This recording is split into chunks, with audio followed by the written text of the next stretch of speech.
On 9/11, I was on the 10th floor of this building overlooking the World Trade Center, and I was in class, and then suddenly we heard a huge explosion, and we looked out the window and there was a fireball on top of the World Trade Center. And so the whole class was distracted, obviously, but my teacher kept teaching. And then we heard a second explosion a while later, and he also taught through that. And then finally, we heard this like rumbling. We felt like an earthquake almost, and we looked out across this expanse out here, and it was just suddenly covered in dust. And that was, I think, when my teacher realized that we had, that this was going to be different than the time that the World Trade Center got bombed in '93 and Stuyvesant didn't evacuate and everything, sort of stayed the same at the school, that this time we were probably going to have to leave. And so everything kind of was a little bit chaotic for a while. We were told that we might be evacuating, but we weren't sure. I finally left the classroom. I decided to go to the other side of the building because I was already asthmatic, and this dust cloud that was covering this whole area, it had already reached this side of the school, and I didn't want to get caught in it. And so I went to the other side of the building and just waited until they gave us evacuation orders. And when they gave us evacuation orders, I stepped outside and the second tower started to fall. These are the doors that I evacuated through on September 11th, and I just kind of walked out by myself. We weren't really given any instructions beyond run north, and so I walked down these stairs. I stepped into the mass of people who were walking uptown, and then the second tower started to fall immediately, and so everyone started to run, and I wound up in kind of a stampede, and so I had to run.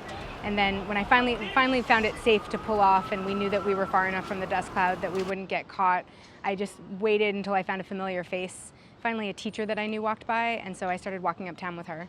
So we returned to this building on October 9th, which was less than a month after the attacks.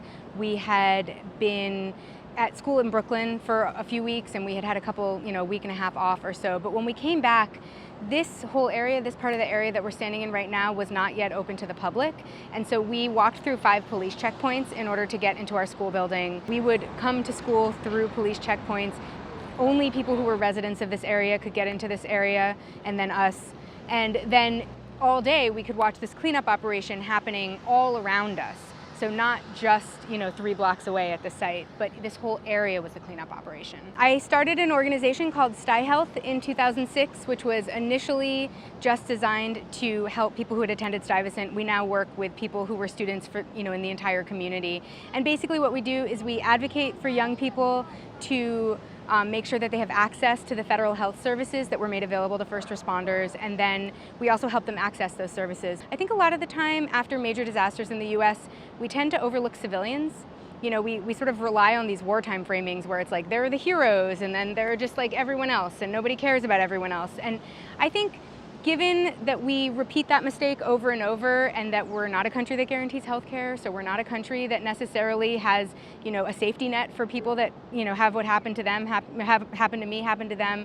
I think it's important also to set a precedent that communities can and should advocate for themselves after these kinds of situations, and that regular community members, civilians, young people, all deserve help. Not just need help, but deserve it. I got involved in this issue because I couldn't afford asthma medication that's incredibly common and very affordable in other countries. My whole experience after 9/11 would have been different if I had already had easy and affordable access to health care. I think that that's the case for a lot of disaster victims, whether or not they come from, a 9/11 style disaster or just climate change, or, there's mass violence in schools.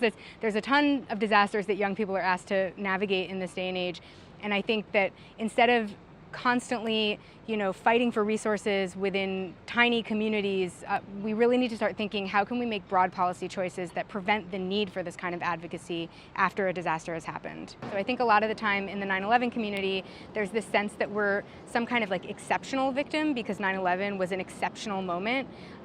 But disaster victims are all the same everywhere. Having a big or a small disaster doesn't affect how much it ruins your life. And so I think that those of us who have had these very high profile disasters where because of the profile we've been able to actually generate some assistance for ourselves, have an obligation to kind of pay that information forward and that knowledge forward to other disaster victims so that we are not the only ones who have programs like we have.